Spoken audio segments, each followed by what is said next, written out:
ભાવનગરમાં ચકચારી અસાન ધારાકાંડ મામલે પોલીસે એફઆઈઆર નોંધ્યાના ગણતરીના કલાકોમાં જ તત્કાલીન એસડીએમ પ્રતિભા દહિયાના ડ્રાઈવરની ધરપકડ કરી લીધી છે.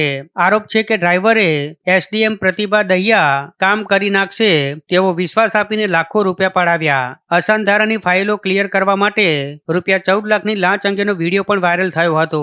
જોકે હવે 20 દિવસ બાદ આ મામલે પોલીસ ફરિયાદ નોંધાતા પોલીસ દ્વારા તત્કાલીન એસડીએમ પ્રતિભા દહિયાના ડ્રાઈવરની ધરપકડ કરવામાં આવી છે અને આ મામલે પ્રતિભા દહિયા પોતે જ ફરિયાદી બન્યા છે, જેઓ હાલ રાજસ્થાનમાં બદલી મેળવી ચૂક્યા છે. જોકે આ મામલે હિન્દુ યુવા સંગઠનના શહેર પ્રમુખ સંતોષભાઈ અજાણીએ આક્ષેપ કર્યો છે કે વહીવટીતંત્ર દ્વારા 20 દિવસ બાદ મોડી ફરિયાદ નોંધવામાં આવી છે. આ કૌભાંડમાં સંડોવાયેલા તમામ લોકો સામે કડક કાર્યવાહી કરવામાં આવે અને સમગ્ર પ્રકરણની એસીબી દ્વારા તપાસ કરાવી એસઆઈટીની રચના કરવામાં આવે. જો યોગ્ય તપાસ નહીં થાય તો મુખ્યમંત્રી સુધી રજૂઆત કરવાની અને ઉગ્ર આંદોલન કરવાની ચીમકી પણ ઉચ્ચારી છે.